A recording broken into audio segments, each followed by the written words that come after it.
This is the Curious Pundits podcast, hosted by Kevin and Emanuel. They explore bits of everything through thoughtful conversations, prioritizing curiosity over conclusions, and they thank you for joining them. Now, on to the podcast. Hello, this is another episode of the Curious Pundits podcast. I'm Kevin. And I'm Emanuel. And today's topic is elite overproduction, which is a topic that Emanuel suggested, and it's one that I think we both have pretty strong and hopefully interesting opinions about. And the reason why I suggested it is because I read an interesting article, or at least saw a video, and a few other data points suggested that this is a trend. It's not something that's new. It's been around for a while, but in a more contained settings. But right now, it tends to be global, and it tends to be at an all-time high. Before we dive right in, we'd like to remind everyone that CuriousPundits.com is the place where you can like, follow, share, and leave us a comment if you agree or disagree with some of the things that we're saying. Now, back to today's topic, elite overproduction. Kevin, what does this mean, essentially?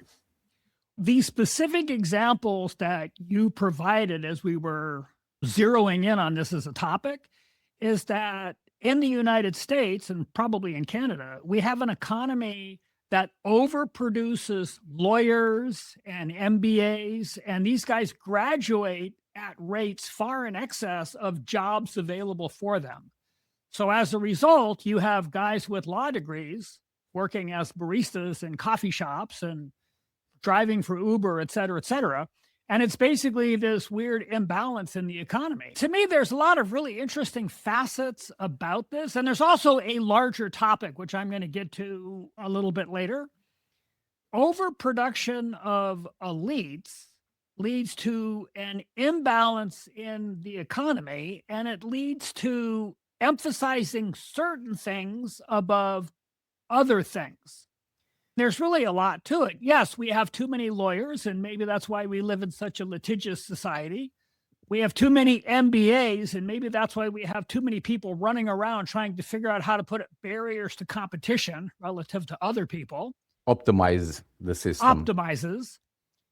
But I'm going to bring up something that Mike Rowe, the dirty jobs guy, talks about every once in a while, and that's that we've placed an emphasis on white-collar work as being good and blue-collar work as being bad.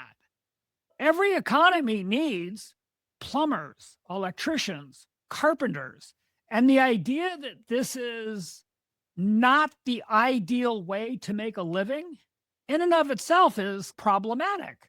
He spoke about when he was in high school, and he would go to his guidance counselor who was helping him with career planning. The idea that you would work with your hands after you graduated from high school and college, that was what people did who couldn't succeed in the quote unquote good jobs. And then, of course, he ultimately created a career highlighting the necessity and the diversity of these quote unquote dirty jobs. But fundamentally, his idea is correct.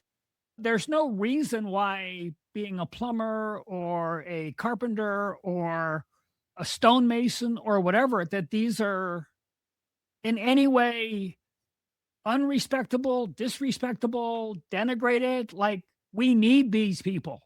Why are we taking this attitude that this is not ideal work? I'm going to speak on this because I have also the communist perspective as well. Plumbers and tradesmen were doing more than okay, even in a communist society as well. I remember back in Romania, there was not necessarily a shortage, but whoever was good with his hands and kind of like fixed stuff, always had some extra job, getting paid some extra, making a bonus or getting some incentive for it as well. So they wouldn't starve either. On the other hand, would you be okay if your kids would say, I want to become a plumber instead of I want to become a lawyer, a doctor, or a pilot, or anything in that white collar as opposed to blue collar? That's another question that One get of my potentially kids is a killed. fireman, and one of my kids is a personal trainer. And I'm fine with that. Most likely. And the most important thing for everyone essentially is to be happy, right? That's the end. At the end of the day, whatever makes them. I can tell you for sure that not having money doesn't make you happy. Not being able to produce much, and I'm talking about the MBAs or the lawyers or over achievers right now, that I can see them in today's economy, because I interact with a lot of people due to the nature of my work, and I can tell you for sure they are unhappy. I've seen them in official setting, but also in the private settings as well. So again, if we're talking about at the human level, happiness is the most important thing. But within the concept, because you mentioned Mike Rowe's description about blue-collar jobs having a negative connotation, I grew up with the same thing, like everyone else grew up with the children become a doctor or something else. So there is a negative connotation. Nevertheless, we know that at least around these days and throughout time, plumbers are not doing bad, roofers are not doing bad. And to an extent, these will be the last jobs that will be taken by AI. And I suspect personally that these will be taken by AI as well sooner than many people expect. And also, as a plumber, you might actually do the work, but it will be an AI or an executive MBA behind an AI company that will filter all the leads that you will be getting as well. So indirectly, you'll be impacted by AI. Nevertheless, what's happening today? Well, automation, AI, robotics is, as we discussed in a previous episode, being extremely disruptive to the future of work. There's no two ways about that. But until robots and AI can do plumbing and carpentry, they've got to have much better manual dexterity than they have now. And they're getting better. I've seen some videos of the robots at Boston Dynamics, and they're impressive in the manual dexterity that they've developed to date. And it's probably going to continue to get better. I would want to see them in person. About Boston Dynamics, I have my own theory that's about true them. Too. I think it's a safe bet that sooner or later it's going to happen. We just don't know exactly when. Self-driving cars are already a thing. So blue-collar jobs are going to get caught up in the job losses as AI and robotics takes over the world of work. But that doesn't change the fact that people doing that kind of work, that's not something to be ashamed of or to hide. By no means. And in fact, I would say that our emphasis on what I'm going to call elite skills, lawyers and stuff, is part of the current political problem in the United States. Most members of Congress are lawyers. Lawyers are trained in how to argue cases. We have a very combative legal system. And I was personally really encouraged by a recent election in the United Kingdom. Do you know the name Hannah Spencer? Sounds familiar. Please tell us. She's the plumber who won a seat in Parliament in, I think it's Manchester. I may have the city wrong. And I'm just enthralled by the idea of a plumber having defeated candidates who were much better funded. She has a very good way of engaging with her audience. She's really good on camera. But fundamentally, she doesn't come from that elite population group. She's a plumber. In fact, my favorite part of her acceptance speech was she won and she's talking to people and she says, and I have to apologize to my customers who have booked work that I'm probably not going to be able to get to now because I'm going to Parliament. Well, to an extent, and to make a joke, she's going to drain out some more shit moving forward. Bad joke. We had more working class people in Congress and Parliament that in aggregate, we would all be better off. Fewer lawyers, more working class people, more engineers. And in fact, I would go so far as to suggest now, before we started recording, you and I were talking, and this is for the benefit of the viewers and the listeners. I'm not saying that elite overproduction is always a bad thing. There has been a time in American history when it was a very good thing, and I'll get to that in a bit. But we have I would say, pretty significant overproduction of finance people, which I think has contributed significantly to the hyperfinancialization of the American economy that started in the early 1980s. Like all of this creative finance and the fact that there's so much money that just sloshes around in financial markets and doesn't actually fund production and or consumption, there's a lot of reasons why that's a huge problem. And we have all of these guys and all of these finance companies thinking of creative ways to do all this stuff. And it's been highly beneficial to the banks and the finance companies and the finance pros, but not so much to the rest of us. Coming back to what you said, you will want more plumbers, more roofers, more people like that in the parliament. Essentially, proletarianism, what you're saying, in other words. I suppose you could use that word, but that's not the framing that came to my mind. I want people who look at problems and think in terms of solutions. I don't want people who look at problems and think in terms of arguments. Or what's the financial benefit I can pull from this one? That's another big part of it. The combination of lawyers and finance bros has been pretty disruptive to the economy over the last 40, 50 years. Because on one hand, we have an overproduction of lawyers and financiers and all those things. And on the other hand, those are the main jobs that AI is taking over and is doing a pretty good job on covering what they are doing. So that's a really interesting perspective. That hadn't occurred to me. Yeah, talking about disruptiveness, right? So take it with a grain of salt. I suppose we're going to all drink more coffees. I'm just being mean a little bit here, but we need to understand that the world is not just North America, nor Canada or the US. We need to understand that the world is spinning, has been and will be for many thousands of years after our time right now. And many people, especially from the younger generations, tend to take some of the things too much for granted. And that's part of why some of the things don't progress the way they should. And school and education and having a career in one field can be one of those things that are taken for granted and that can result in overproduction. You mentioned something earlier, Kevin, that I'm more intrigued, and maybe you can elaborate more about a time that where elite overproduction was highly beneficial for the society. Yeah, after World War II. So the United States instituted a program of higher education for veterans called the GI Bill.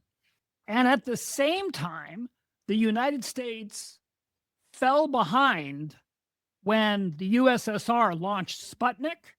And it was a national, oh my God, what are we going to do moment, right? So the combination of freaking out over the Soviet Union launching the first satellite into orbit and the GI Bill led directly to an overproduction of engineers. STEM, science, technology, engineering, and mathematics. To an extent, what are we missing today? Because many leaders will tell you that we don't have enough STEMs. And they're right, we don't. But this overproduction of STEM graduates helped us put men on the moon, but also birthed significant segments of our modern economy that literally wouldn't exist without it. A lot of people think that Silicon Valley was some kind of a spontaneous bottoms-up kind of thing, and nothing could be further from the truth. It's a direct result of two distinct government programs, one being the GI Bill, which resulted in so many STEM graduates, and the other being what Eisenhower called the military-industrial complex, where Lockheed Missile and Space relocated themselves from somewhere in Southern California to, I think it was two facilities, one in Sunnyvale and one in Palo Alto. But the combination of those two things, now there's good paying jobs in the Santa Clara Valley for STEM graduates. Because of the GI Bill, it's pretty inexpensive to become a STEM graduate, and a ton of people did so. So initially, they got jobs at Lockheed Missile and Space, But at some point, there was a downturn in the economy for a variety of reasons. And now you've got a bunch of unemployed engineers looking for things to do, and they start inventing things and selling them. And the net result is what we've come to think of as Silicon Valley. It's a direct result of 2 government programs and the overproduction of STEM graduates. I want to make 2 notes here. One, I do suspect also that for a period of time, and this sounds weird because we're talking about California, there was a tax incentive for software companies to build and have their headquarters around there. Don't quote me on that, but I think that must be true. The other thing I want to say is an anecdote I heard that talks specifically to what you said, that this elite overproduction of engineers and STEM and so forth help us put a man on the moon and win us, as in the Western society, win the space race. I suspect it's about going to the moon, and all these white collars had a really difficult time with the weight of the rocket. It didn't match the weight to go into space. And at one point, the janitor or the person who was cleaning there saw one of the engineers saying, "Why are you upset? Oh, we can't figure out why this rocket is weighing so much. We cannot lose any more kilos." And the janitor said, "How about that paint? That paint must have weighed a couple of good hundreds, if not thousands of kilograms, a couple of tons.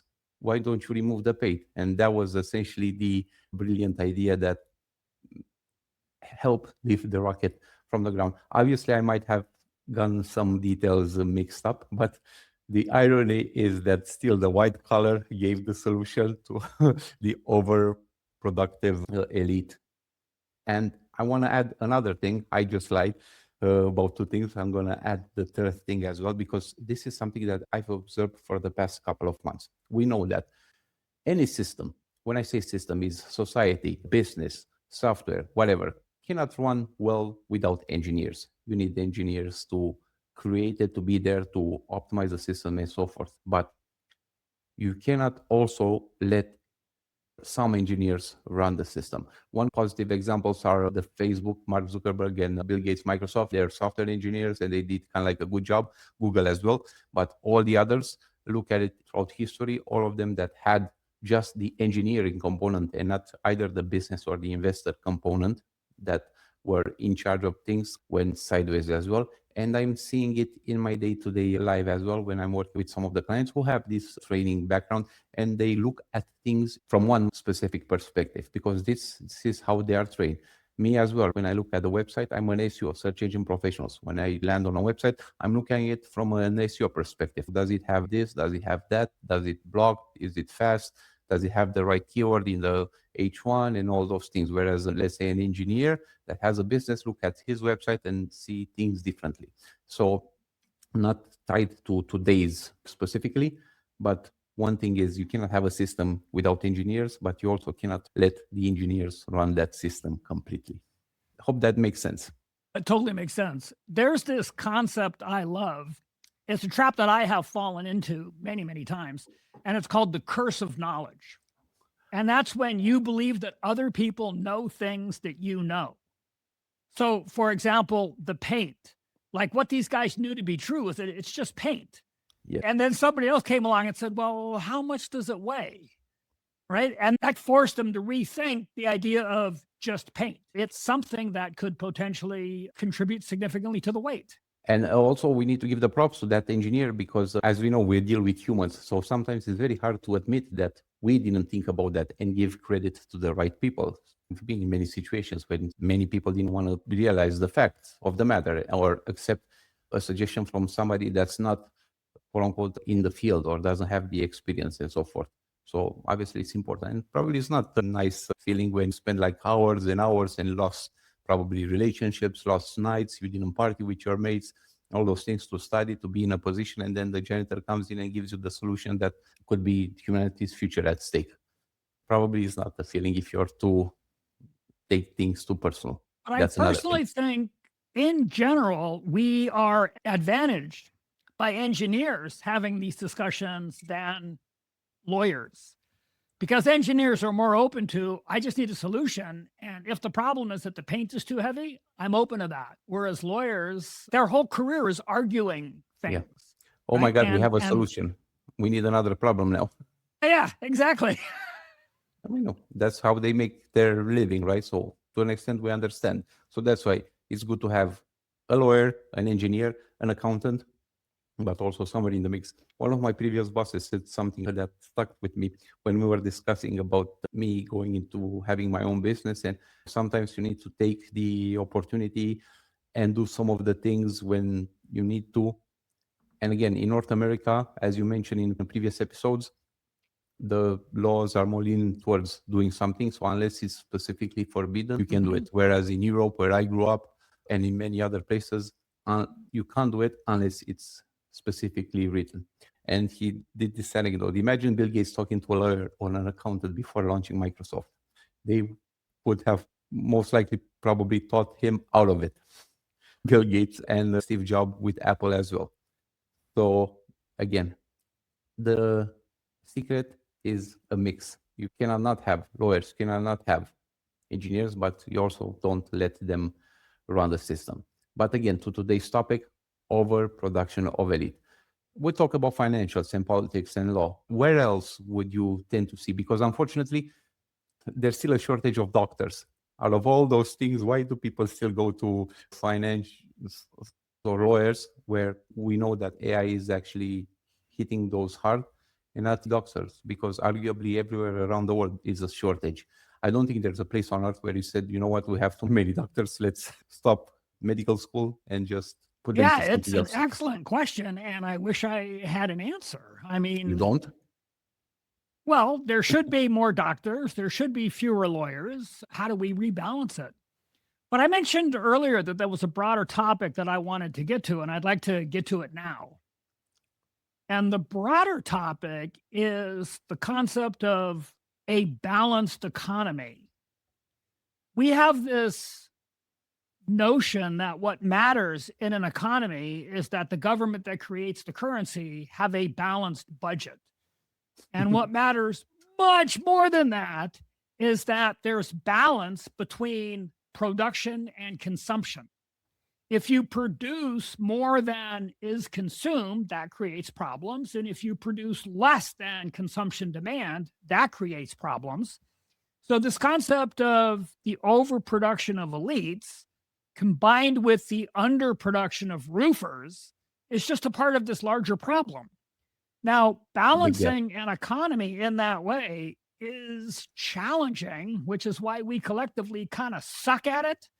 But I think in terms of economic thought and economic discussions, we should study that more and put more effort into figuring out, how do we have more doctors when there's a collective belief that we should, and fewer lawyers when we believe that there is a collective agreement that we have too many? Part of the problem is that lawyers are disproportionately influential when it comes to making the laws and making up the rules of the economy. So while the general population might think there's too many lawyers, the lawyers in Congress might disagree, or the lawyers in Parliament, which in and of itself perpetuates the creation of too many damn lawyers. Something that we should have highlighted before: lawyers are not financiers, are not economists. And to your point, since most of the Congress, and in Canada it's similar as well, are trained in law, they don't necessarily understand the financial system as good as, not necessarily somebody from finance, but somebody that's dealing with a business owner. And to an extent, most plumbers are business owners, are self-proprietors, or just work for themselves. So they deal more with the taxman. They're more their finances than many of the people that run and set up the budget and creates the law as well, which creates another gap in this system itself, for sure. Something that came to mind. Yeah, it's quite common for political leaders to be clueless when it comes to how economies actually work. Yeah, All I over don't know the what to world. say. In fact, I would say that Canada lucked out in Mark Carney. He is trained in the school of thought that we call Neoclassical economics, and there are some issues with some of their fundamental ideas. But fundamentally, you're better off. What are those issues, to let our audience know? Oh my God, this is an entire episode. Short, 2 minutes. 2 minutes. So one of the core ideas of neoclassical economists is that we make rational decisions with regards to spending money. And I think it was 2017, a guy named Richard Thaler, who is an economist, was given the Nobel Prize in economics for his presentation of evidence that that's just not true. We don't rationalize our buying decisions for pretty much anything. We are creatures of habit, right? You don't need And to do too much digging or too much research on that. But he's fundamentally right. Yeah. But in spite of the fact that he has the credential of a Nobel Prize, the entire field of neoclassical economists is just sticking to their we make rational decisions assumption. And another one is the concept of supply and demand. Embedded in the concept of economics is the idea that the principal determinant of the price of things is supply and demand. That presumes that every market is what we call a spot market, where people are doing this constant stream of bid and ask. And that's just not true. You don't go to the grocery store and, oh, I see you're asking $4 for a loaf of bread. I'm going to bid $2. Like, those kind of conversations don't happen. And if you tried to have that conversation, they would tell you to leave. They don't have time for that kind of stuff. In some parts of the world, it happens. In some well, parts there of the are a lot of spot markets, but they're getting to be fewer. So, like, all financial markets are spot markets, stocks, also the equities, MBAs, bonds. right? You actually buy a loaf of bread at a huge markup with your credit card wrapped in plastic, and you self-check out for it as well, thanks to the MBA as well. No, but the reason I wanted to highlight these is because, as you said, it's a topic in itself, and probably we should leave it for But let me finish this spot market one, because this is really important. So it turns out that the primary determinant of what something costs is what does it cost to make it. And then the producer is like, can I sell bread for $4? Okay, $4 is the reasonable price for bread. I can make a loaf of bread for $2. It works. I'm going to make bread and sell it. And there used to be spot markets for cattle, which was a primary determinant of beef prices. So all the people who raised cows would show up at this place, and all the people who wanted to buy cows would show up at this place, and they would have an auction. Increasingly, those cattle are pre-sold on futures contracts. So when you show up at the auction, there's no auction, right? It's all been determined in advance. And by virtue of determining it in advance and beef prices being determined by these futures contracts, the spot market aspect of it has gone away. And now the cost of beef is primarily two things. What does it cost to grow that cow? And how much can I add on top of that? The concept that supply and demand is a primary determinant of the price of things is fundamental to the whole neoclassical economic things, and appears to be true in limited cases only. Appears to be true. I wanted to say you had to have an MBA to be able to come up with those kind of schemes with the beef price and all those things. Oh, yeah. That's part of the problem. Eliminating the cattle auctions in favor of future contracts, because that locked in the profits of the meat processors. Yeah, some MBA thought that up. Now, back to today's topic. Where else do you see? We talk about finance, we talk about law, we talk about being a lack of or a shortage in medicine. Actually, I wanted to say one thing. Do we have the solution? No, but there's some propositions that some people make, and I almost tend to agree. I'm not agreeing 100% because after living in Canada for a while, I understand and realize some things.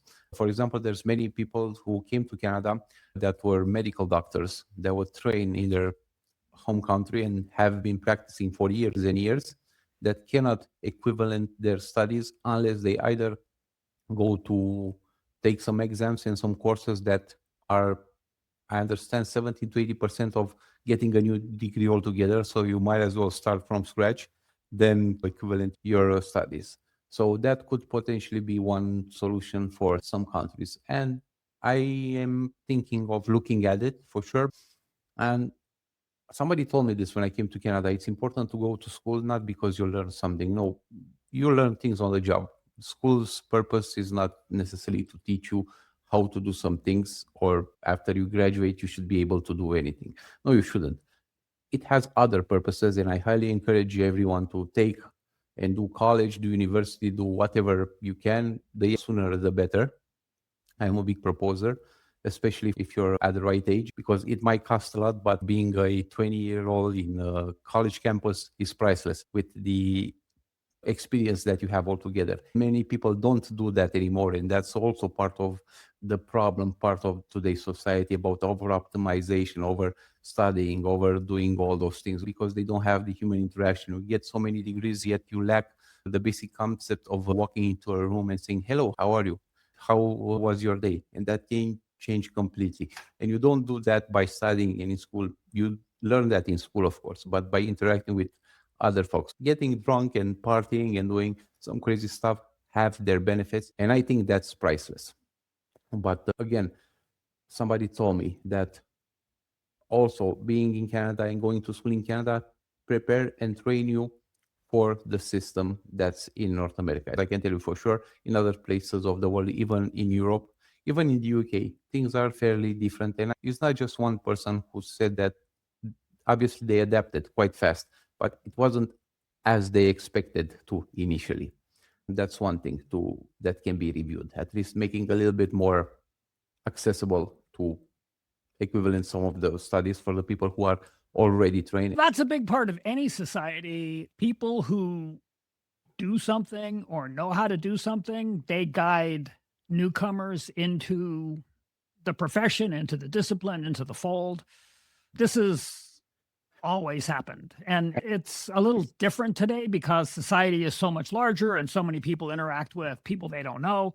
But the basic concept is the same. Lawyers bring other people into the law. Doctors bring other people into the field of medicine. Plumbers bring other people into the plumbing trade. You said something that's very important, especially in the trade business. There's this thing called apprenticeship. So actually it's embedded in the law. So you cannot be a plumber without being an apprentice for a couple of years. Right. And that means a lot. Now, there's an industry altogether. You know how many plumbers have like 10s or 20 or 100 apprentices because they just pay the money to have them sign the papers or whatever. That's a topic for another conversation. But there's this concept, I think it comes from ancient Greece. Translated in English would be followership as well. Leadership and followership and apprenticeship. There are a few stages before you going in straight at the top. And we have seen throughout history and throughout the experiences that I had with other people, other businesses, other entities, that whenever you follow these steps, things tend to be better and come more natural. It's not just one time I've been to an event or a conference where 22-year-olds were talking about leadership and what does it mean to lead and all those things, which is perfectly fine, and I encourage them. But many times some don't know how to tie their shoes. Don't want to be one of those people, because there's plenty out there that gates some access to something just because of the age or something like that. We need to remember that Alexander the Great was fairly young when he essentially conquered the world. But most people are not Alexander the Great, it's fair to say that. And when you lack some of the basic knowledge and some of the basic focus, I think that's when you create this gap, this void, this nothingness, essentially, that results in the unhappiness of today's society. There's many people who will tell you that they're unhappy with, you name it, all some of the major problems as well come from that.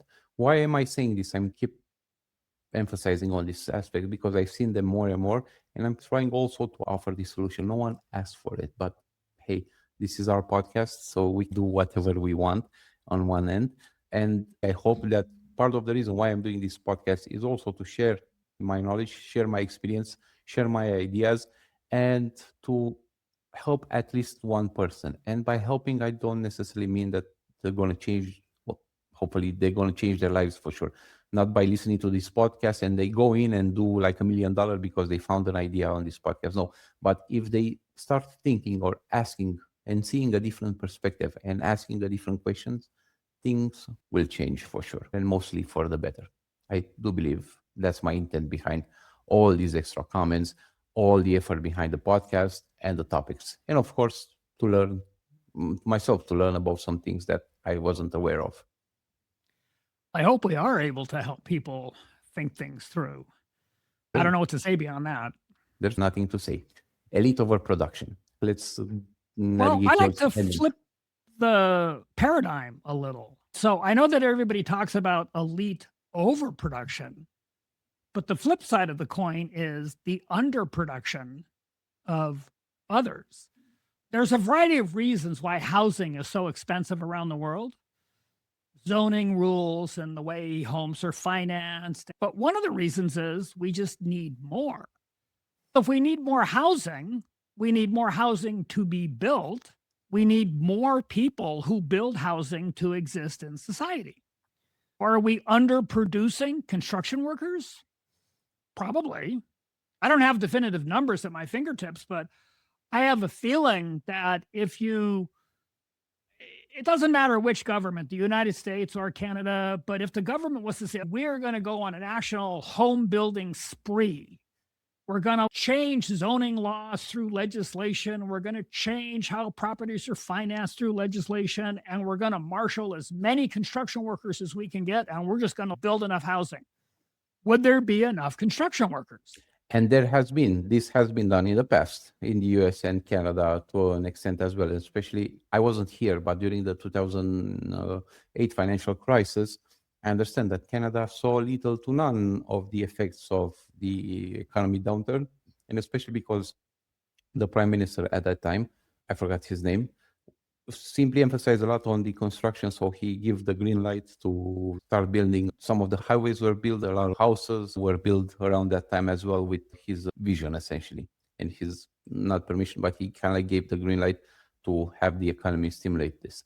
Given the fact that also Canada has all that it needs internally, so you don't necessarily rely a lot on materials, wood, and all the other stuff that you need to build the houses the way you build them here in North America. Because if I tell my friends from Europe how houses are built here, they're going to say, no, that's not true. It's unbelievable. No, you can't do that. No, it's not. So, but it is what it is. They don't believe me. I showed them picture. They're saying they was making fun. But nevertheless, that's a topic for another conversation. And I wasn't here, but I understand that was one of the things that helped the economy in Canada not being affected that much. I'm assuming it was affected by the economic downturn of 2008. This gets us into another topic, which I think is really interesting. If a government is going to influence how much of what is produced, even skills in people, you're open to the argument that this is central planning and that this is bad. But the irony of that argument is Parliament and Congress are bodies of central planning. We just like to pretend that that's not the case. Now, ideally, they will plan for economies in which economic decision-making is highly decentralized. Ideally, they don't always do that. So what we typically mean when we talk about central planning is the Soviet Union tried to intentionally design an economy where economic decision-making was highly centralized. Didn't work. It's probably never going to work. The United States, Canada, is attempting to intentionally design centrally planned economies where the central planning includes economic decisions being distributed throughout the economy. And the problem is we're getting farther and farther away from that distribution of economic decision-making through the economy as we get more and more mega corporations. If you go inside a mega corporation like Walmart or Amazon, it's not a democracy. They don't vote on stuff. So central planning is good as long as it's done in a corporate boardroom, but it's not good if it's done in a government bureaucrat conference room. You open up a conversation for another podcast for sure. I'm reading right now Crack Up Capitalism, Slobodian Quinn, I believe, the author. Essentially what he talks about is the vision of many of the private business leaders. They envision society, a capitalist society without democracy. Essentially, that's what they propose. And Peter Thiel, CEO of Palantir, is not CEO, founder, CEO is another guy, is pushing towards this. So that will be probably a topic in itself, but you just named that. And talking about central decision, central economy, can you imagine not even the biggest communist, Mao Zedong and Che Guevara and all these romantic figures of communism, if you can say, thinking about when during the pandemic, President Donald Trump actually printed out and handed out checks to the people? Can you believe? I don't think there's ever been something more centralized and something more socialist, communist than actually giving up checks, thousands of dollars by the government during the pandemic. Not to mention that even during 2008, how the state interfered and bailed out some of the banks and make some decisions that affected directly the... It's very easy to describe the... When it's convenient, that's the way, that's the word that we're looking for. Convenient may not be the right word, but deemed necessary.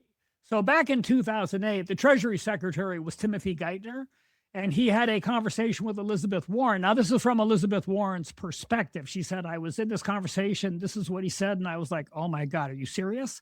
So the Treasury Secretary, or the plan of the Treasury and the Federal Reserve, was to do a bailout of the banks rather than a bailout of the homeowners. And Elizabeth Warren was like, hundreds of thousands of people are going to lose their homes, and this is bad, and blah, blah, blah. And according to her, Timothy Geithner's response was, we've run the scenarios and the banks will survive. So I have a hard time believing that this is not a form of central planning, because you can't get much more central than the central bank and the Treasury having emergency meetings about how to deal with a massive financial crisis. But having come to the decision that what mattered most was that the bank survived, they then implemented a solution to do that. And yet we want people to believe that this is not a centrally planned economy. But again, obviously it works, right? Because a centralized economy, North Korea has a centralized economy, but I would argue that there's a difference between Canada and North Korea. Very big difference, very big difference. Yeah, a big difference. And to an extent, I was watching a journalist that traveled all over the world, and he said that he would probably, because he was also up in the communist period, he would rather choose to live in a hut or in a war zone like Palestine or Afghanistan or North Korea. He would grab with two hands either Afghanistan or Palestine or Ukraine or any other war zone than North Korea. And people still don't understand what that means. But that's a topic for another conversation. Yeah. Coming back, and let's come to a conclusion on today's topic. Elite overproduction. Let's say you are in that position. Let's say you're a graduate, you are 25, you spend $250,000, you have your degree, you lost nights on studying, you're as close as you can get from having all the knowledge that you have.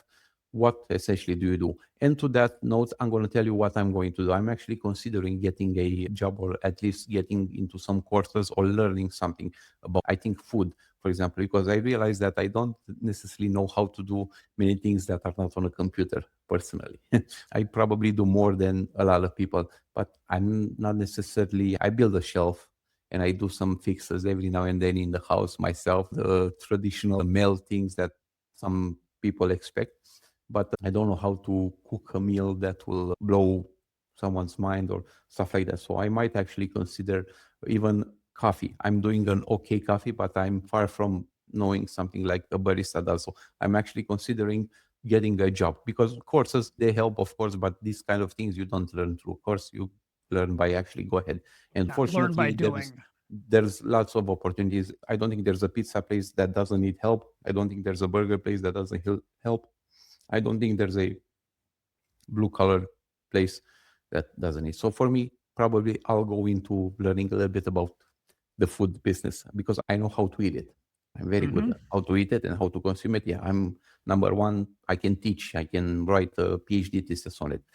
But how you make it, how you produce it, that's something I want to learn. In case things go down and I don't have any other alternative, I don't know how to do much that's not on a computer. Fortunately, I know how to do many things that are on a computer, a little bit of programming, the marketing, and all the other stuff.